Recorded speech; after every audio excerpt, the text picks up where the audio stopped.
Hello everybody, welcome to my channel, The Real Super Sam.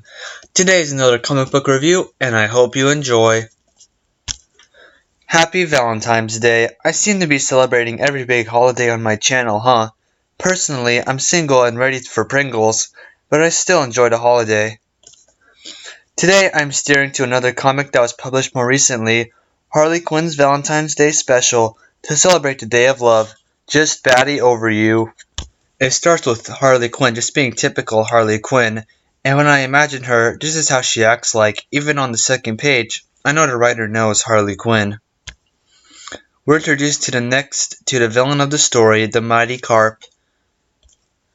That night, Batman returns to the Batcave after breaking up a street gang, then Alfred reminds him that the next day, he's being auctioned off for a dinner and a date with him for the Gotham Animal Shelter charity, a date for Valentine's Day. And of course, Harley Quinn wants to win the bet, so she decides to rob from all the criminals who got away with just a slap on the wrist, and take the criminals' money and spend it on the bet for the animal shelter and win a date with Wayne. Here, her actions are a lot more noble than they would ever be with Joker. I like how it isn't just for her, but she expects to win the bet and get something from it. She decides to rob one of the guys and beats him up pretty bad. Now, the Carp and his sidekick, Sea Robin, are heading to the auction also, but to steal all the money to help the fish instead of cats and dogs. Here, there's a scene that is funny to read. Just two of the worst supervillains I've ever seen in comics. They are obviously designed only for comedy, and how fitting they appear in a Harley Quinn comic. The bidding gets dark as Harley Quinn actually kills this woman for before she can bid higher than her. I find it funny that Quinn wins by only $100. And afterwards, they don't act like the death happened, which I find hilarious. Also, about the artwork, I don't really mind it, but I definitely don't love it. I wonder what you guys think. Tell me down below.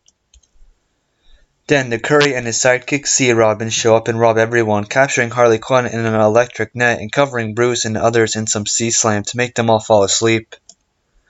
Bruce Wayne wakes up in the Curry's hideout, and I love his reaction of being through this 100 times before, and telling them that he's worth 100 times more than what they're asking. After a while, Bruce Wayne says if they let him go, he'll help get their prison sentence reduced and help fund their fish-saving grants. But then everything agreeing and everything goes perfect, and it all seems great. That is, until Harley Quinn shows up. She saves Bruce Wayne and at the end gives her a kiss. There's another cool part is at the end when Batman tells Harley Quinn that what she did that night was good, but even though she's not in Gotham, he's still keeping an eye on her. When people say Harley Quinn is like Deadpool, I've never had an experience reading Harley Quinn as much as these three panels that actually show it. I love the comedy in these scenes, and the build-up is great. I actually didn't expect it at all. It was a fun read, but it stopped for me when the dream sequences happened. I can see how others find it comical, but I just found that it dragged on forever. I did like the 1966 Batman Adam West reference.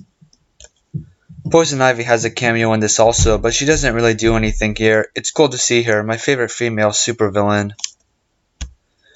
My favorite part about this comic is the villains. They seem like regular people who almost find themselves comical, even though they're not written like it. In my opinion, for supervillain stories like this one, they should come up with more villains like these two. I didn't expect the villains of the issue to have such a big role either. And by comical, I mean that they take themselves very seriously. I give this comic a 9 out of 10. It was good, but there were some parts that I disliked. I love Harley Quinn in this issue, and I think they did a good job writing her. The story was there, and if they made it half as long, then it may have gone in a 10 out of 10. Well, for me anyway. Happy Valentine's Day, and thank you all for watching. Bye guys, and have a good day.